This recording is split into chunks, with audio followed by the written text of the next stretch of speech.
Welcome to Bigfoot Society. If you have Bigfoot activity to report from the same areas discussed in this episode, please reach out to me directly after this episode.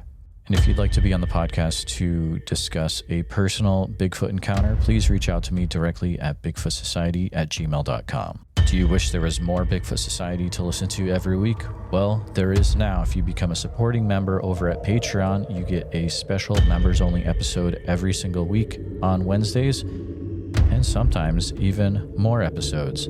Head on over to patreon.com/The Bigfoot Society. And now let's get on with the show. All right, Bigfoot Society, I've got the privilege of talking to Celena Dunn today from Gadsden, Alabama. Selena had reached out to myself about an interesting encounter she had while serving court documents to an individual in Piedmont, Alabama, a little north of the Talladega National Forest. If listeners are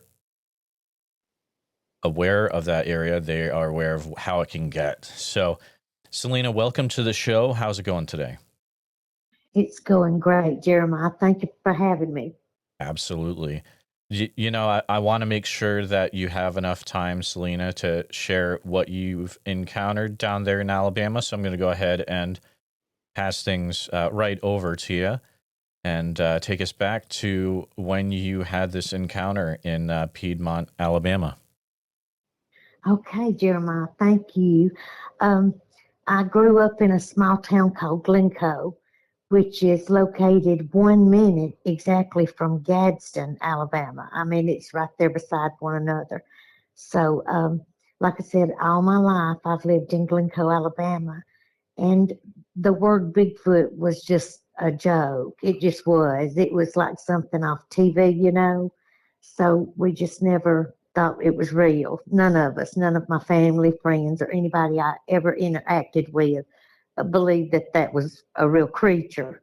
And anyway, so throughout my life, after I finished school, I was in healthcare and never had been in any kind of law enforcement or anything, but I was taking care of Sheriff Mac Holcomb's mother-in-law, and he walked in and said, "Selena, you've got the kind of personality that I need for my front desk at the sheriff's department."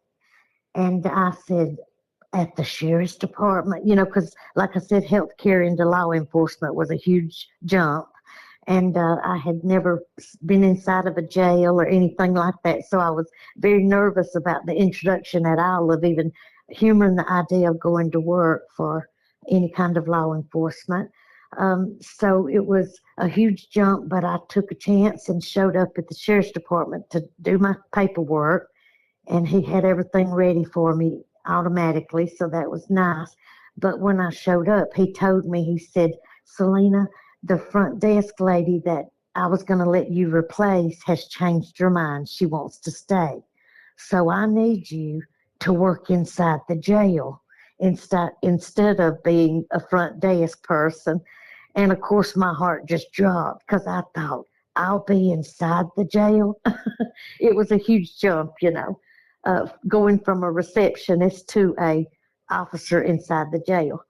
And he took me inside the jail. He had all the inmates, of course, line up to the reveille. And then they stood one by one, stepped out and said, "Here, ma'am," and then stepped back into line.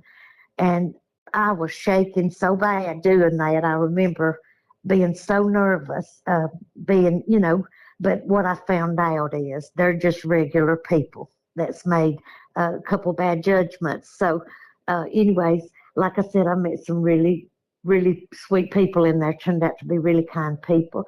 Met some people that was a sight, but anyways, I got a lot of experience working from central control, working through the whole jail, controlling every movement in the jail, and then started transporting INS to court in Atlanta. Went through the Jacksonville State Jail School Academy, just a lot of physical tests and mental tests and things like that. So it was good experience for a woman that's went from healthcare to law enforcement. went from there to community corrections, married my supervisor, both of us went to work at Etowah County Sheriff's Department. So I started out from Marshall County Sheriff's Department to Etowah County Sheriff's Department. And then had a knee replacement.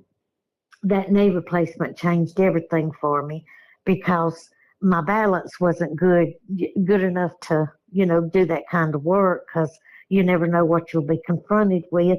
So I thought, I'll just take a job that's less hazardous. So the next thing you know, I took a job delivering court documents. But what little did I know that it actually ended up being a more dangerous job than working even at the sheriff's department. So anyways, I went ahead and took the job. Some of them were pleasant. Some of them, people didn't take it personally, against me to deliver the court documents. I've seen some beautiful areas in Alabama that I never had seen, so that was nice.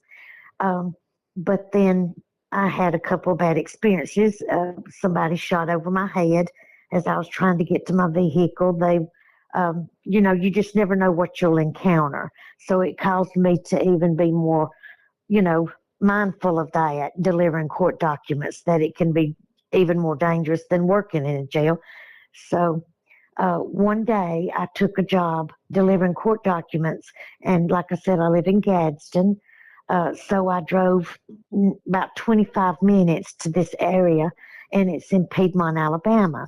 And it's down some country roads, a lot of back roads. Well, I used my GPS to get there. I arrived, and the person wasn't home. But if you deliver the court documents to someone that lives on the same property that is kin to the person you're serving, you can serve that person. Such as if I'm delivering to Celena Dunn, but Selena's not there, I can deliver it to her mom or dad. So I went on the same piece of property to deliver the court documents, but it was at the mom and dad's house, which sat directly in front of the servee's house. Well, I turned into the driveway. I had my flashers on, and I had tried this address for 3 days prior, also trying to call, and they were never at home. So this was my 4th day driving to this address trying to serve it. And so sometimes you can arrive at a job and in 2 minutes you've made that money and you can head home. But that's not how this went. I had been 3 days prior. And so this was the 4th day. So I turned into the driveway. It was a little after 7 a.m. because I thought I've tried at 12 p.m. one day. I tried at 3 p.m. one day. I tried at 5 p.m. one day. So this time, if I arrive early enough in the morning, I can catch them hopefully getting up on their way to work. That was what was in my head. I had done that previously, serving real early. So like I said, I turned in, flashers on. I sat there for a while looking for maybe a lamp to be cut on, maybe a front door to open, somebody to come out, but they had a large black dog, and I wasn't at the point yet where I could outrun a black dog due to my knee replacement. So I sat in my car with my doors locked and my window up and just waited for any movement. And what I was going to do was, if they stepped outside, I was going to just, maybe roll my window down, crack my door a little bit, and tell them who I was, introduce myself, and just hand them the court documents, and that would be it, But that's not what happened. I pulled in, like I said, flashers on, sat there a while, kept watching for a window to raise, a lamp to come on, anything. And I glanced to the right. Nothing was on the property except for the house, the carport, the little shed that the car's parked under. They had a brand new Bronco and a Harley Davidson sitting under the carport. So I thought, it's a pretty piece of property way back, surrounded by a bunch of woods. And I just thought, what a pretty piece of property. Well, the grass was unbelievably green. A lot of houses here, yards in Gadsden and around Gadsden, have some brown spots, and the yard is green, but not as pretty as this was. This was really pretty grass. And I remember thinking to myself, I thought, Lord, I've always dreamed of going to Ireland because everything's so green and pretty over there. And this grass was so pretty. It reminded me of the pictures I had seen in Ireland.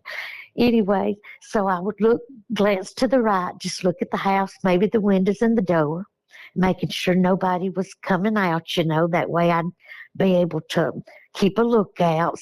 Sometimes the serves go easy, sometimes they don't. Anyways, and so I just happened to glance back up and look towards, the little carport that had the Harley and the new Bronco sitting under it, and just glanced up. And when I did, there was this larger than life. This thing was, and I'm sorry, my voice is shaking. This thing was so black and so large that I literally sat there with my mouth open, and I thought, okay, what am I looking at? And I did that thing where I was calculating in my mind, did you not pay enough attention to this yard that maybe you overlooked that, Selena? Was it something that was already in the yard? Is it a big piece of black plywood shaped like a human, but yet larger, a lot larger than a human? And maybe you just didn't observe like you thought you did, because you're trained to be so observant when you pull onto a person's property, and details like that, describing what the person looks like. We have to do a report on every bit of that, even doing a serve. So I thought to myself, I started doubting, and I even took Kleenex and tried to clean my windshield. I thought, is this something on my window that's just appearing to be something large and black? But Jeremiah, this wasn't just something large. This was something larger than large. I mean, people say, how tall was it? It was like a small tree, not a tree that's, hundreds of feet high. I'm talking, if I had to calculate this thing, oh my gosh, I'm talking 10 or something like that. I mean, it was so large that it was making me doubt my common sense, and even my training. I was absolutely doubting my intelligence at this point. And I thought, okay, what in the world am I seeing? Well, I have a holder on my windshield, and it holds my cell phone. So I took my phone, and I still looked at that house now, because like I said, if you've ever been shot at, your mind is also looking at that front door to see if anybody's coming out. So you got what's standing in front of you on your mind, plus if somebody's coming out that door, worried about them coming out with a shotgun or something.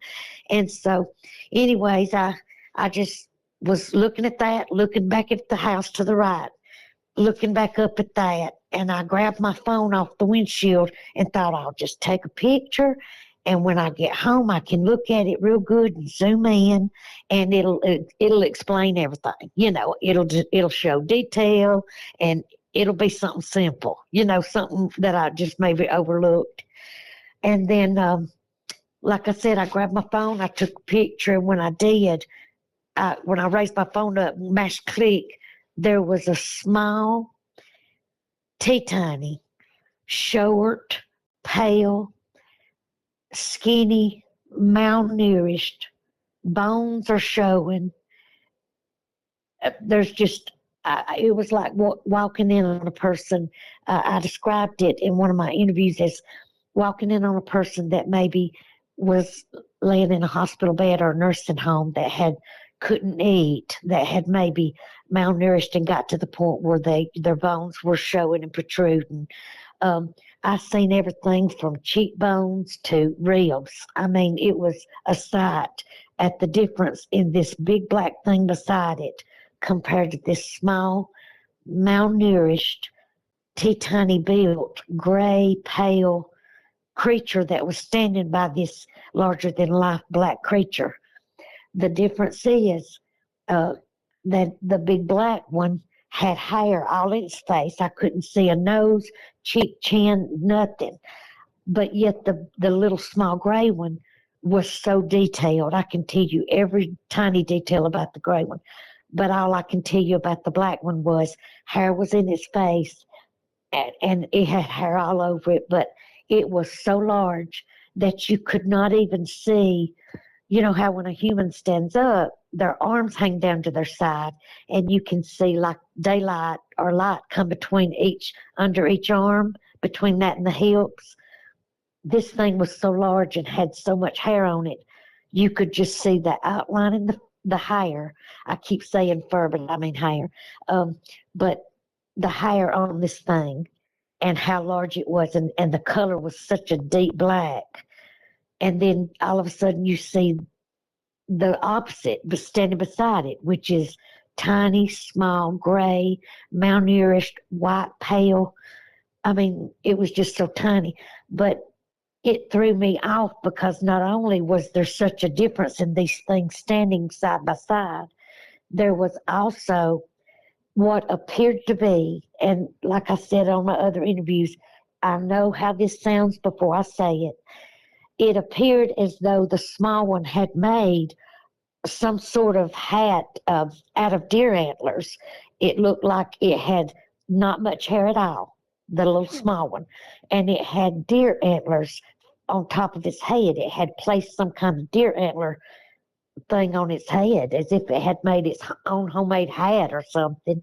And I know how it sounds. So, like I said, I just went into some kind of, Lord, what am I looking at? You know, it was bad enough, the big black thing, which I will have nightmares about that all my life, that big black one, because I've never seen anything like that in my life as far as size. I knew that it was a breathing creature, but I didn't want to admit that it was a breathing creature I was looking at. So anyways, I took pictures, but I felt like, what if I didn't even see these things till now, what if something's behind me?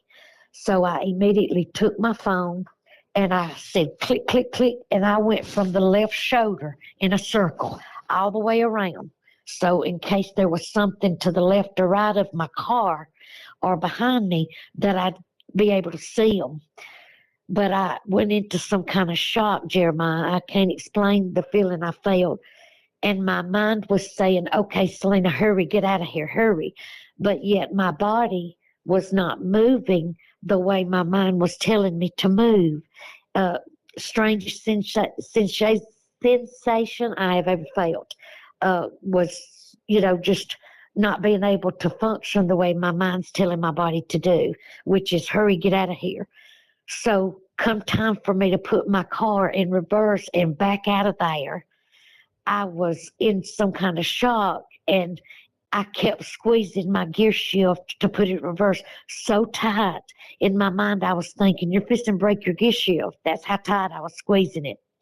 So when I finally did get the car in reverse, you'd think in my mind I'm saying, hurry, hurry, but my body was moving so slow. And I remember thinking, hurry, hurry, but my hand was taking forever putting it in the R position in reverse. So here I am shaking and, like I said, not thinking straight, just wanting to get out of there. And I backed it up so slow. And I remember thinking, hurry, Selena, hurry. But yet my body was not moving fast at all. So I remember thinking, go faster, go faster when I put it in reverse. Well, I finally got my car in drive, and I still was poking to exit the gravel that led to the asphalt road, because when their driveway ends, it's asphalt. Immediately after the gravel is asphalt. And soon as my car hit that asphalt, Jeremiah, I absolutely lost total control of my leg, because as soon as it hit the asphalt, I was speeding at an unsafe, I know this sounds crazy, but an unsafe speed. It was just the scariest thing, seeing something that is not supposed to be. It just sent my mind and my body into, well, I've never served another court document. Let's put it like that. So when I hit that asphalt, my leg just totally hit that gas. And I mean, I don't even know how fast I was going, but it was a lot faster than that speed limit on that road. I do know that. So I hit the stop sign at the end of the road, and I didn't want to stop, to be honest with you. I wanted to hurry and get home, but I looked to the right and I looked to the left at the stop sign, and there was this big, huge X formation sitting to the left. And I thought, how in the world have I been here? This is day 4 and never seen that X formation. Where was your mind? Why didn't you observe that? You've been here 4 days in a row. So why have you never seen that?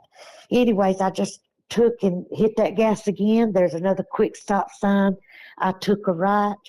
That road led me, I was still, going through GPS. That road led me right back to 278 in Hopes Bluff, and I headed home to Gadsden. I got home and I looked at my photos, and I could not believe the things I seen in those pictures. Things that I had never, ever imagined that a human mind could see. I mean, I thought that I couldn't imagine. There was a female Bigfoot holding a baby on her hip. There was another Bigfoot that was standing near a bunch of what we would call ivy. Um, let's see, one laying down in the grass that was trying to hide, but its leg was real far up. It didn't do a good job hiding. There was a juvenile Bigfoot, had its arm around the ladder in an old shed. Um, it was just very, very shocking to look at these pictures. The Bigfoot in the ivy had a haircut that was straight across, as if somebody had put a bowl on its head, and its hair was straight across, uh, like they, as if they cut their own hair or had a way to cut their own bangs. Or it was a strange sight. All of them were strange to look at, and I thought, what in the world am I looking at? So to verify what I had looked at, I sent my pictures immediately to a couple of my friends. They said, Lord, Selena, what have you captured in these pictures? I said, I can only tell you what I seen. And, I was still voice shaking. And they were doing this, like we see it too, Selena, so I thought, well, that's my friends. What if they just want to be supportive? I need to send these pictures to some professional people that's in this line of work that can tell me if I've lost my mind.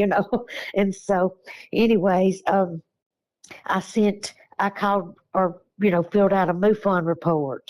Uh, uh, BFRO that called me and wants to meet with me and wants me to walk them through my day. And, it's just been one interview after the next. And, people have been very welcoming. You have a couple of skeptics that don't want to believe you, but thank goodness I got pictures. And so that helped. If I could do anything again over, I would have mashed video, but my mind was not working correctly. So I just, grabbed my phone and started taking pictures and got out of there. But what happened was, after I got home, sent those to my friends and contacted several people, I reached out to the one I was supposed to serve. And I said, I captured something, on your property that I think maybe you need to see. And, I left that voicemail, of course, didn't get a call back. So, anyways, I tried to go back on day 5, which was the day after. I thought, I've got to go back out there. I've got to see if what I seen is all a big misunderstanding. My mind playing tricks on me. Was I seeing things? Was it something in the yard? Was it just me? Was it maybe your mind just overreacting about something small, something simple? I went back out there for day 5. I showed up. The mother come outside. She had a towel on her head. And she said, hi. And I said, yes, ma'am. I said, I have some court documents to serve your son, but he's not home and I can't get in touch with him. I said, can I subserve and give them to you? And I said, she said, yes, of course. And she apologized for the towel on her head. She had just got out of the shower. She was real sweet. And I said, also, I've captured some pictures of something on your property that I think you need to see. And she said, hold on, hon, let me go in the house and get my glasses. So she went in the house and she got her glasses and she come back out without the towel on her head. And she took my phone and I showed her how to do, scroll to the right so she could look at all the pictures. And her demeanor went from being real sweet to a very quiet, she closed up on me. Her smile left. She got real quiet and she said, I just don't know what to think about this. I just don't know what to think. And I said, oh my Lord, I have upset her. I said, okay. I took my phone back. I said, thank you. And thank you for accepting the documents and have a good day. And so I backed out. That, of course, they weren't there. They were not there. So I knew that I wasn't seeing things the day before. Uh, I made sure and took after pictures, by the way, before the mother even came outside. So there was nothing in that yard, nothing. So I wasn't seeing things the day before. And so when I got home, a week went by and I got a phone call. And it was the one I was officially supposed to serve, which was the son. And he said, Selena, I heard that you served my mother my court documents. And I said, yes, I did. And he said, I heard that you showed her some pictures of some things you found in her yard. And I said, yes, I did. And he said, I'd like for you to meet me at 12 o'clock noon this coming up Saturday. And he said, 12 o'clock noon, I'll show you what I've got, and you show me what you've got. And Jeremiah, my face went strange, and my voice changed, and I said, what you got? As if I was shocked to hear that there's something else went on his property that he knows about. You know what I'm saying? So it was just a shock to me to hear him say what he's got. So a week later, that following Saturday, I went to meet him. I knocked on the door. He opened the door. He was very kind. I walked in. He sent his little girl to her room. And the next thing you know, he sits down beside me, very, very kind, southerly gentleman, and pulls out old-fashioned Polaroids, like the old kind of. I had pictures on a phone. He had the old-fashioned paper kind that you get developed. And he said, here's what I've got. And I said, okay, here's what I've got. And I handed him my phone. He had pictures of 14-inch footprints, 16-inch footprint, or 18-inch footprints, 17-inch footprints. It was footprints in the snow. It was damaged cane poles, sugar cane poles that had been, just mowed down. You could tell it was just like not cut off, but like somebody had stepped on them. Well, see, in Alabama, a lot of people make fishing poles, homemade fishing poles, out of those out of that, those cane poles. And so I knew I had already tried to break one with my hand one time, and there's just no way you could do that with your hand. They're that strong. We have to saw them to even cut them down. And these things had just stepped on them like they were blades of grass. They had demolished their yard. He said, Selena, this has been going on for years. He said, my grandparents had a house right out here in the field. That house has been tore down now because they're passed on. He said, but they had a house up here, and she'd call me and say, hurry, grandson, hurry. They're out here in the garbage. I can hear them talking. I can't understand what they're saying, but I can hear them talking. And he said, so for years, these things have been on this property. And I said, I have a feeling they just stepped out to strictly tell me, you've been sitting here for a while. We're watching over this property. They didn't approach my car. They didn't make a noise. A lot of people ask me, did I smell anything? No, my car doors were locked. My windows were up. It was August the 7th of 2024. So I had the air on, so I couldn't hear anything. They didn't make any noises. They didn't, try to come towards me at all. They just stood there. It's like they were just watching me to step out and say, I'm watching over this property. You need to leave. Uh, they didn't scare me in any way as far as approaching me. Uh, and he said, but this has been going on for years. So I told him about the dog, and I said I was scared to get out of the car to even knock on your mama's door. And he said, that dog don't bite in the first place. It's a large black dog, but it don't bite. He said, but I said the big dog was up against the fence, like it was hugging that fence. It wouldn't even get up. And he said it was hugging the fence. And I said, yes, by the puppies in the fence. And that because there were some small puppies in the fence. He said that big black dog don't ever get around those puppies. It don't like them. It can't stand those little puppies. It's jealous, and it never wants to get near those little puppies. It always keeps its distance. I said it was hugged up to that fence right around the baby puppies in the back porch fence. And then there was an old shed. Now, Jeremiah, I am a no nonsense kind of person. I have to have explanations for everything, as if I'm, like I told you, not just in law enforcement, booking people in and things like that.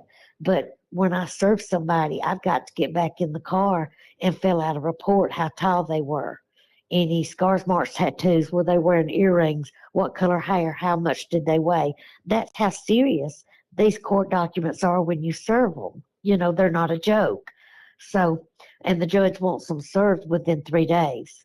So, anyways, I had to be professional, but yet doing this day, I did not feel, like I fulfilled that. I went into some kind of shock or something. But, anyways, we had to pay such close attention to detail that, I paid attention to detail. And that's why I said, when you pull up on somebody's premises, you immediately start looking around and observing, because things have went so already wrong in the past, and like I said, it don't feel good to get shot at. That's not fun at all. It's very scary. So, you want to make sure that you survey that scene, as they say. um, it was just a very scary situation. Like I said, they didn't approach me. They just stood still. But to know that what I've always heard is really it's existing in front of my eyes. It's a very scary thing, and it was more scary telling my story. So when I did my first couple interviews, it was all I could do, Jeremiah. I admit it. I cried. I cried like a little baby on those interviews. I was not professional at all telling my story.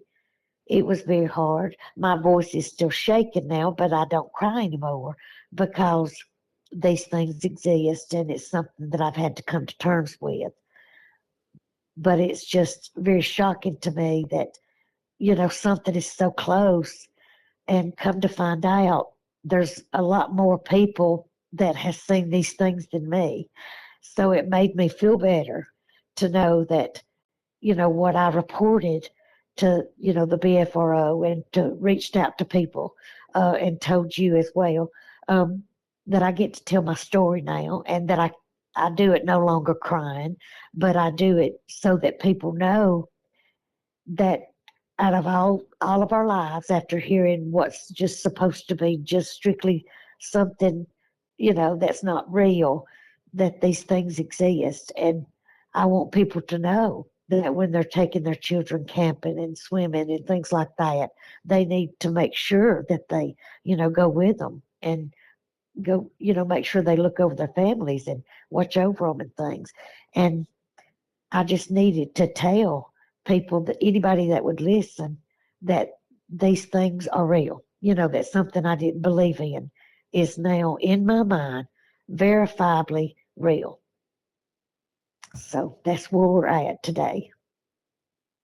Selena, thank you for sharing what you experienced.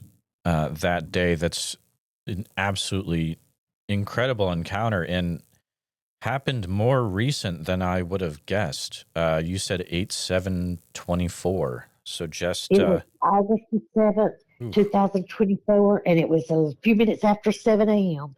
It was daylight outside, but just a little mist was leaving. The sun was fixing to pop completely out, in other words. So I had a good view. It was terrifying because not because they were mean or anything. A lot of people want to hear that they tried to take my car, something like that. They did not approach me at all. They stood still. It was, I felt, strictly them stepping out to say, okay, what are you here for? You've been here a little, because I sat there a while looking to, see if I could catch them getting up, making their coffee, fixing to leave for work.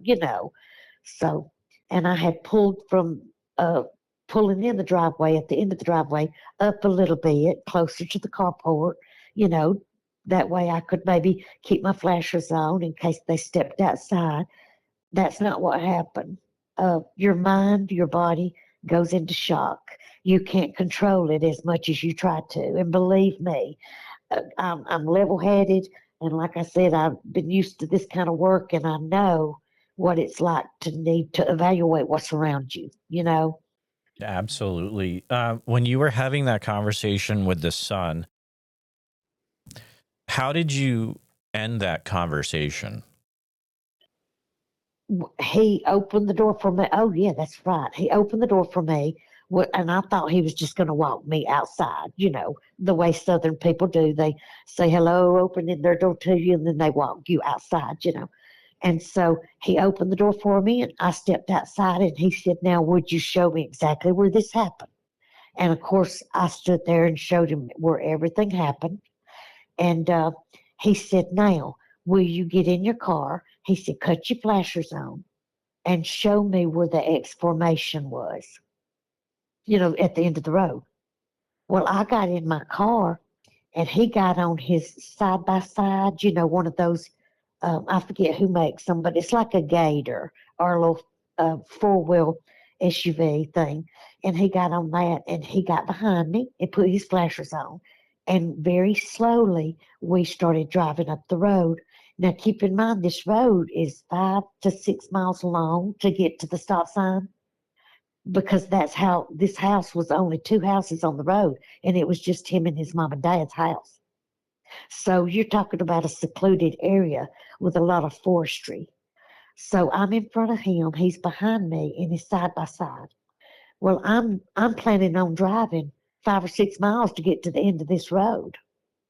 And we pull out the driveway and start driving very slowly.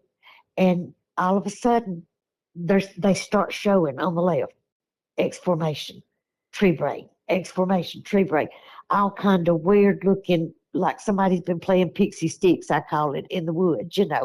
Um, it's just crazy. And I'm saying, whoa, wait a minute. It's not supposed to be. It's another 5 miles, right? Or 5.5 miles, 6 miles, whatever, to the end of this road. What is going on here that I'm seeing it right here when we leave your house? So what had happened was these things were there all along. My mind just wasn't observing the forest as I'm driving back and forth. I just wasn't, paying attention to the forest as I'm driving. So the only one I had seen was at the stop sign at the very end of the road. And it began right as we pulled out of his driveway. It was the craziest experience. He said, these things are beginning right here at the property as you leave my driveway.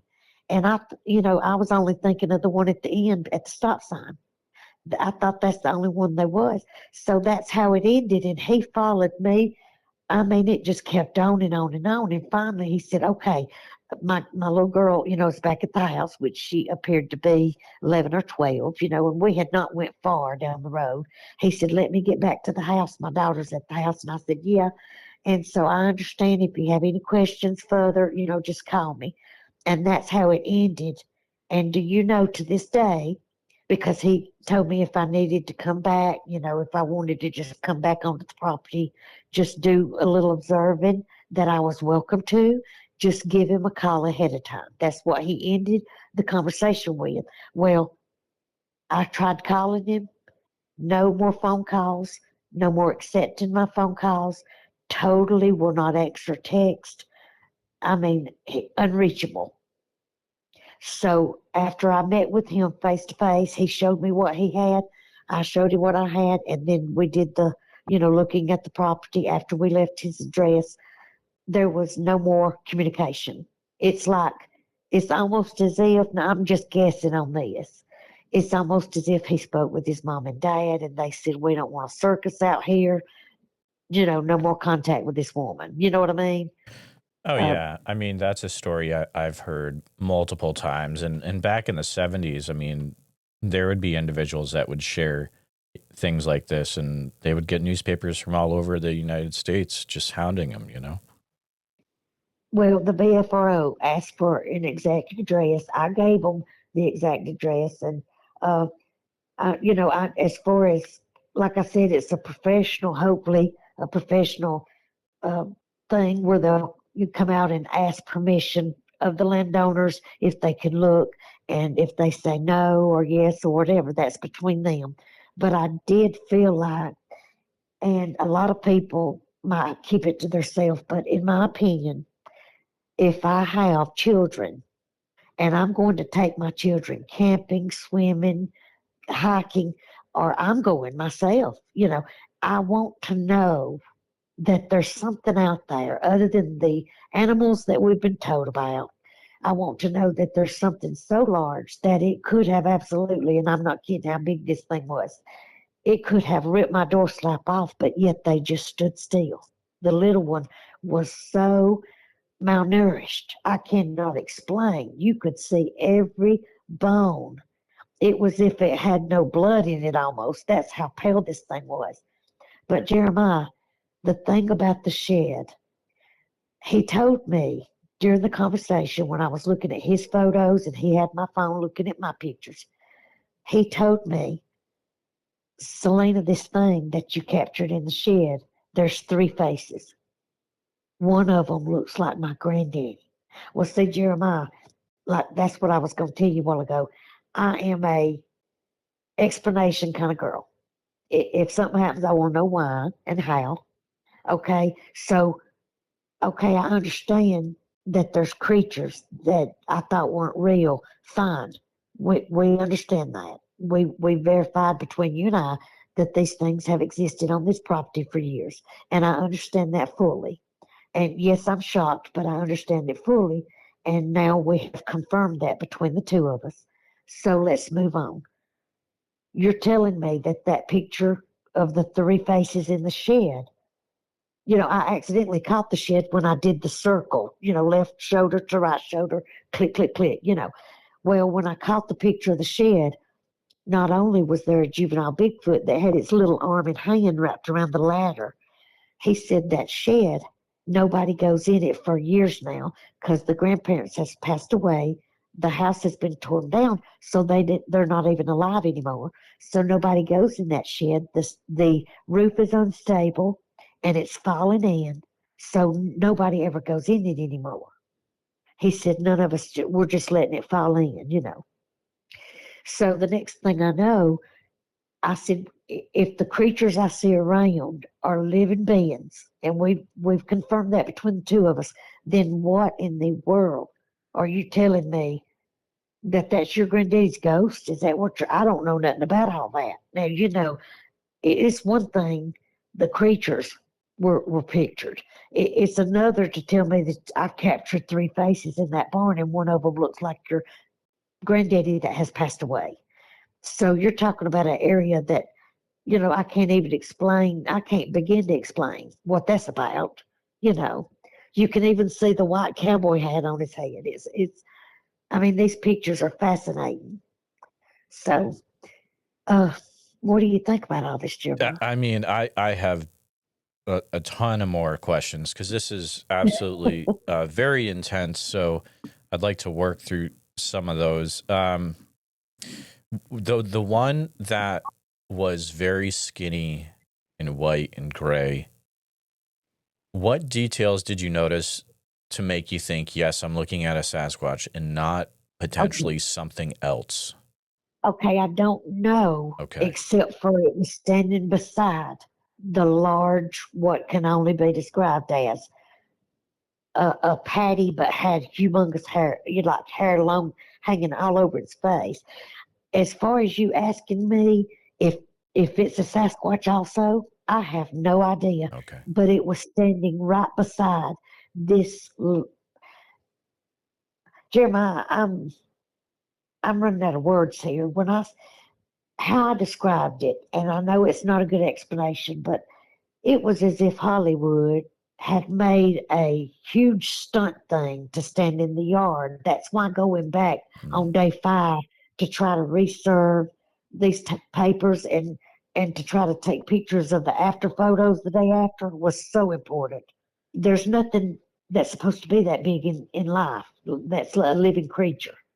There's nothing that's supposed to be standing up huge and black, and I mean a black that you've never seen before. Mm-hmm. That it is so soot black that I've never seen that color black before. That's how dark this thing was. And I remember telling on one of my interviews, I walked in at Christmas time to a jewelry store because I love jewelry, and I just wanted to look through the jewelry cases, for rings and earrings, and just look. And I walked into a jewelry store, and instead of my eyes going towards all these beautiful pieces of jewelry in these cases, I seen out the corner of my eye something tall and huge and black, and I immediately looked to the left, and it was a big, huge safe, a huge black safe behind their business office, at the jewelry store. Huge black safe. And instead of enjoying looking at jewelry at Christmas like what I intended to be doing, my mind went there, which is this big black safe that I'm looking at, that's standing against this wall at a jewelry store at Christmas. Here I am thinking about what I seen August 7th. It's everywhere you go now. You used to walk outside and you used to enjoy the outdoors, but now you're thinking, what's behind that patch of trees? You're no longer getting to just walk outside.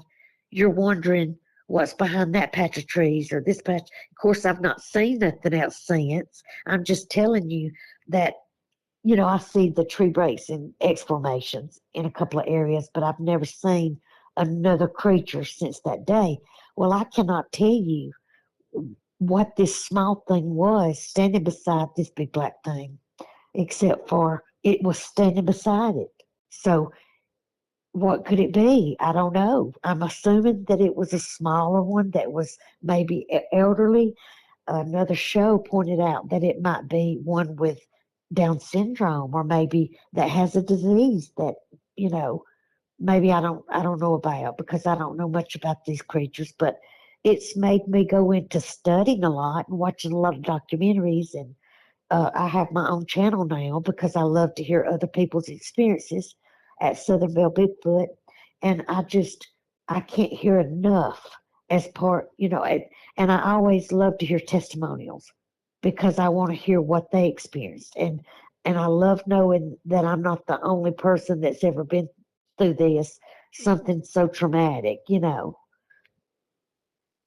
Absolutely, and I could see how this would set you off on a, investigating, trying to figure this out for yourself. It has that effect, definitely. I'm looking at the BFRO website for Calhoun County. Yes. There's definitely not anything on there. So that, I mean, if they did take down info from you, which I hope they did, it's probably in their private database. They took the report, Yeah. and so I'm assuming it'll get logged and put in there. But they already have reached out, the BFRO, and wanted, to make sure they could come and meet with me. And so they're supposed to tell me what date. They're going to contact me and tell me what date we're going to, over there to that residence. Oh, and so it hasn't happened yet. Okay. No, it hasn't happened yet. This is also new. It's new. It's not even been 6 months. It's 6 months. Yeah, that's true. That's a good point. Yeah. Wow. Okay, so the question on everyone's mind, I can guarantee, is what happened to the photos? The photos are in my phone. My best friend also has a backup copy. You can find them on my channel also at Southern Belle Bigfoot because I want to share what I've seen. I mean, I want people to see what I've seen. Fantastic. So those are on your YouTube channel, you're saying? Yes, Southern Belle Okay, Bigfoot. gotcha. So we will definitely link to that so that people can go check that out. Um, And let's see. Oh, was there an actual report done by yourself that included all this information? yes, I mean every detail. The BFRO asked every detail about it. I mean, from the time to the date to the, what I seen, what address. They asked for the exact address and I gave it. So I'm hoping that they respect them and send someone to ask individually and that people don't bombard them with cameras and all that. Right. I'm sure they do it professionally. They have to by law, of course. Now, So, was there a report done for the sheriff's office as well? oh, I didn't know I was supposed to do one through the sheriff's department. Oh, sorry. I I guess thought I misunderstood. So earlier you were saying that when you do things like this, you have to like write everything up, and I assume that was for like a report for something. Yes, I was working for ABC Legal doing court document serves. Okay. So they would have the So, report. well, I didn't tell anybody what I seen. I didn't want to sound crazy, Got it. except for I just started taking pictures and then called the BFRO. I mean, Okay. filled out my report. And Yeah. then they called me back and spoke with me and asked me, is it okay if they call me to meet with me that day and me show them where it's at? So I'm waiting on that call. And then I have something else that happened to me January of this past year. It was Sunday morning. I had got a brand new puppy and I had had that knee replacement, of course, also. And so I had a brand new puppy and I was trying to train it, Jeremiah. And it was three something in the morning. I do remember that. And I had church and Sunday school that morning. That's another reason I can remember this so well. I limped to the back porch and I opened that back door for my puppy Ginger, my new puppy Ginger, to go outside. And it was actually the coldest day of the year in Alabama so far. And so I opened that door and I remember thinking, ooh, I need a house coat, because I had on my sleep shirt. And I just opened the door and I thought nobody else is awake anyway. So I let Ginger go outside and I just so happened to glance up and something that I cannot explain to this day. I've reached out to MUFON, and of course they called me and got all the details. Uh, but a large pink mass, and I mean a large pink mass, is in my sky right over my backyard. Uh, I immediately, instead of mashing photos, I had enough common sense to me to go ahead, even though I was shivering, and I videoed that joker. And this thing is so large and it was so crazy. The outside of it stayed stationary. The outside of it would not move at all. But the inside, it was almost as if something's trying to bust out the top, the sides, the bottom. It was like something was trying to bust out of this thing. But yet the outside would never budge. It was only the inside that was moving around. And when you slow and go step by step, frame by frame on the video, that thing changes positions and it's the craziest pictures that you'll ever see. That video is also on Southern Belle Bigfoot on my videos. So make sure people tune into that also.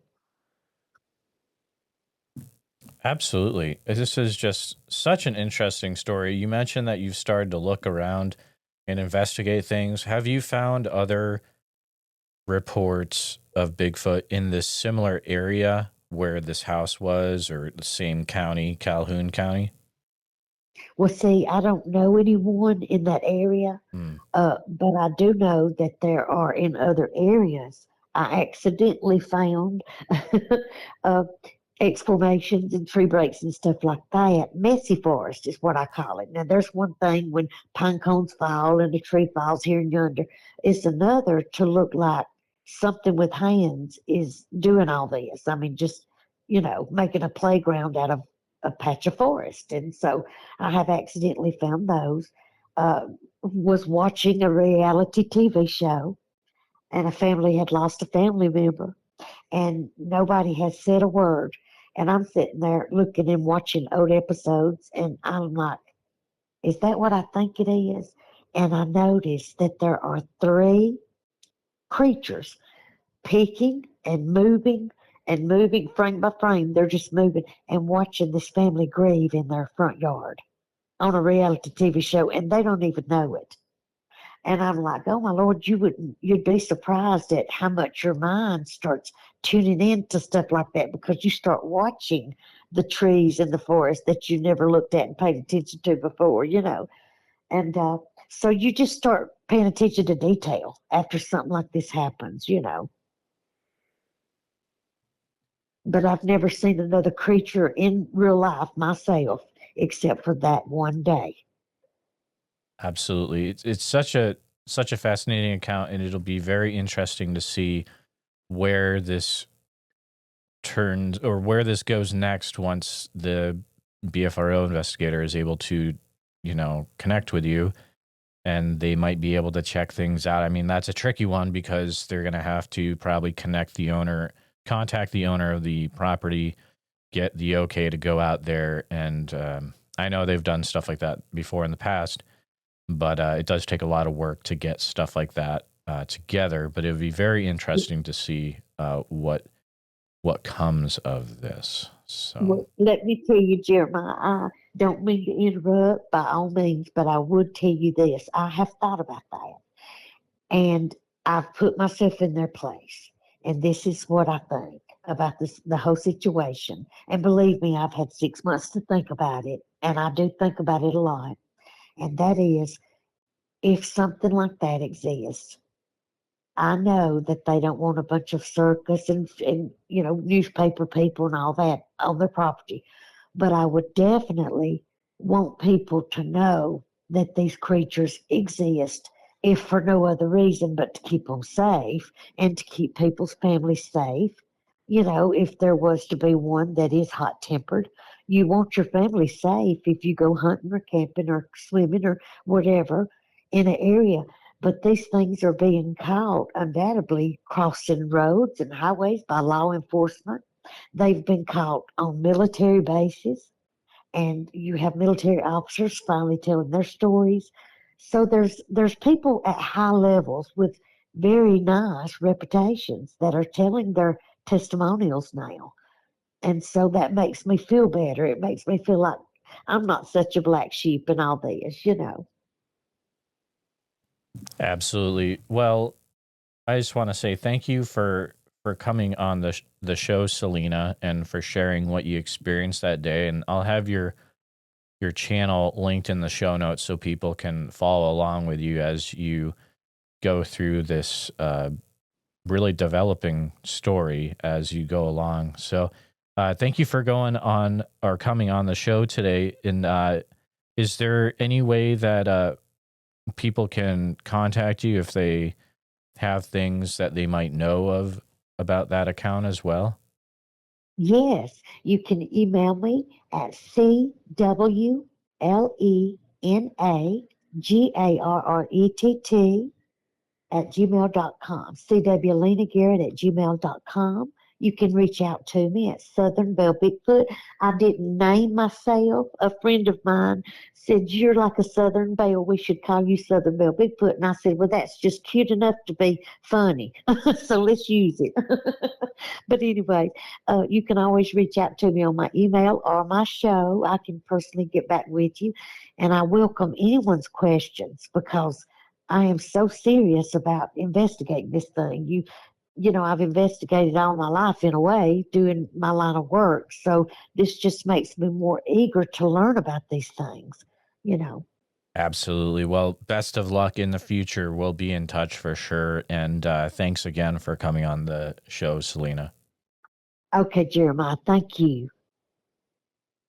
Just want to take a few minutes to say thank you to you, all my listeners, for listening to the podcast. Please take a minute to help out the show by subscribing on YouTube, making sure you hit the bell so you don't miss any notifications, and share the episode on YouTube with a friend. Also, if you're listening to us on a podcast, thank you so much. Make sure that you're subscribed, share the show with a friend. Really, it's all about sharing the show wherever you can. If you've had a Bigfoot encounter related to the following or know someone who has, please reach out to me at bigfootsociety@gmail.com or pass on my email. Here's a list. The Subtle Lake area of Oregon, Rainbow, Oregon, McKinsey Bridge area, Sweet Home, pretty much that entire area, the north part, if you get what I mean. I'll see you back next time, listeners. Sasquatch Summerfest this year, July 11th through the 12th. It's going to be fantastic. July 11th through 12th in Green Waters Park in Oak Ridge, Oregon. And listeners, if you're going to go, you can get a 2-day ticket for the cost of one if you use the code BFS, like Bigfoot Society, but BFS, and it'll get you some off your cost. Priscilla was nice enough to provide that for my listeners. So there you go. I look forward to seeing you there. So make sure you head over to www.sasquatchsummerfest.com and pick up your tickets today.